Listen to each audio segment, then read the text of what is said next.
In this video, we're going to grease the axles of our car trailer for the first time. It's supposed to be done once a year, so I'm a little bit overdue. Stay tuned for more.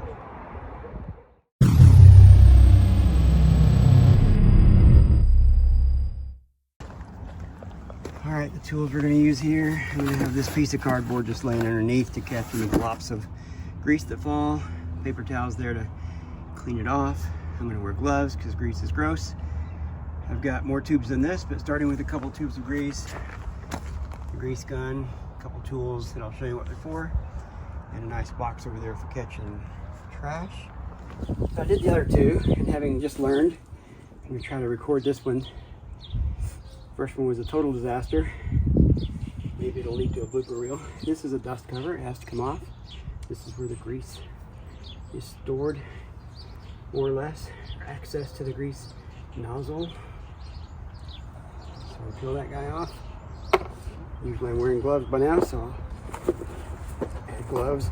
In short, we're going to push grease in through a nozzle right here called a Zerk, I think, Z-E-R-K maybe. Never heard of it until I started looking into what do we need to do for maintenance on this trailer. And so we had to buy a grease gun. This one tubes of grease. Watch a bunch of YouTubes like always. But this has a little lever here. Can't see it for the grease, but it pushes out a piece that opens up a little biter downer. Shove it on. And you release it in the right place, it stays. It's very firm. There's a little bit left in the last tube, so I'll start pumping some here. What happens is as you pump, you'll see the old dark grease come out. The new grease is this brighter red color that you see on the fitting. So when you see the new stuff coming out, you've replaced the old stuff. I'm just going to get it primed up good there. Start to see some come out, and then we'll lift the tire off the ground with the jack, and we will spin the tire because that gives it an even distribution inside the axle and the bearings there. I'm already seeing it come out, so I need to get the wheel off the ground. My biggest fear was certainly tearing up the trailer. I looked at lots of videos, talked to people I know about where to place the jack pad here. Certainly on a sturdy piece of the frame. Some people do it on the axle, which other places say never do that. It'll tear stuff up really bad. So I found this reinforced piece of the frame that the leaf spring is actually connected to.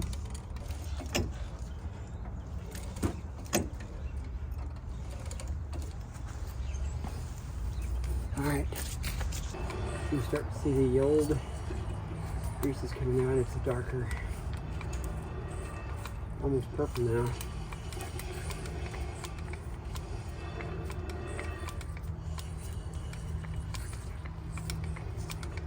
I'm going to go ahead and drain this whole tube. I made mistakes in previous efforts to remove the grease tube before it was all the way out. Okay, I can feel the pressure let up, so I know it's out now. I saw different people remove this. You still have to remove this every so often.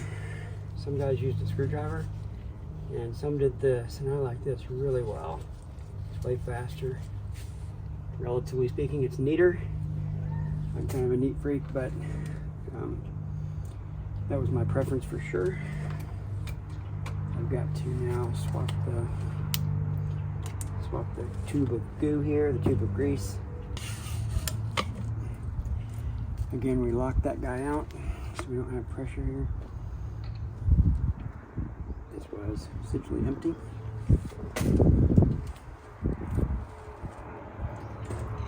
Biggest struggle I'll admit I've had on this, I mean, not that I'll admit, the biggest struggle that I have actually had is priming the grease gun.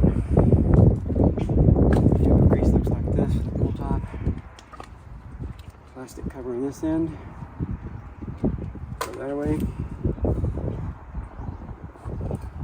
Goes in like this. Hold the pop cap.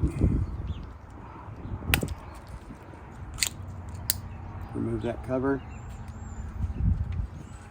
I've read the instructions a few times on priming this thing. I think I was tightening this down too much. I think it needs to be a little loose. Then release this guy. It starts to put some pressure. And I'm not going to stick it back on there until we have an indication of primed because of stuff coming out.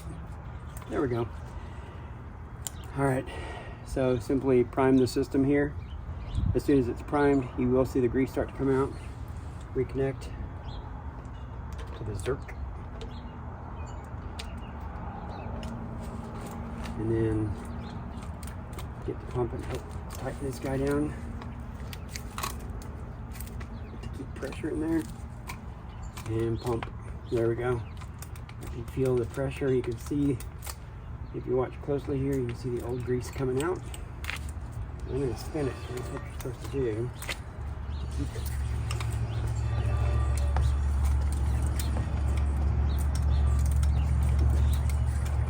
Just evenly.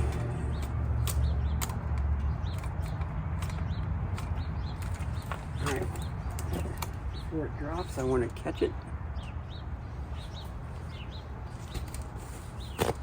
with a cloth here. Minimize our mess. I say minimize because there's going to be a mess. We're playing with grease here. And we're just going to repeat this until this dark purple becomes bright red. Got a box down here just in case I don't catch it in time that drifts. I'm trying to not make a mess out here.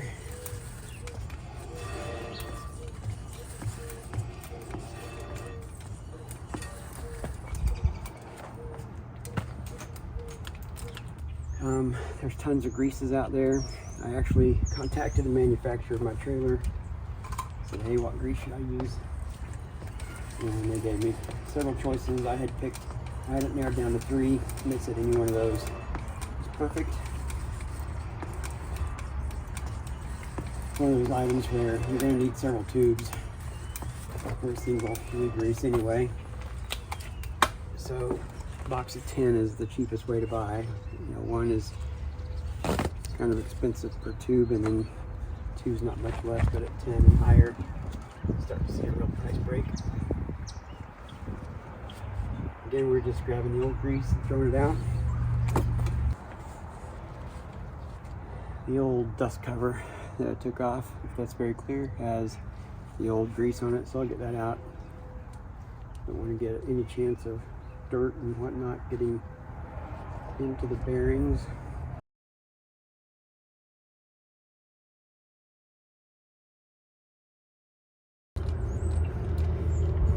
I did hear it take several tubes. Oh goodness, embarrassing mess. Yep. This is trash.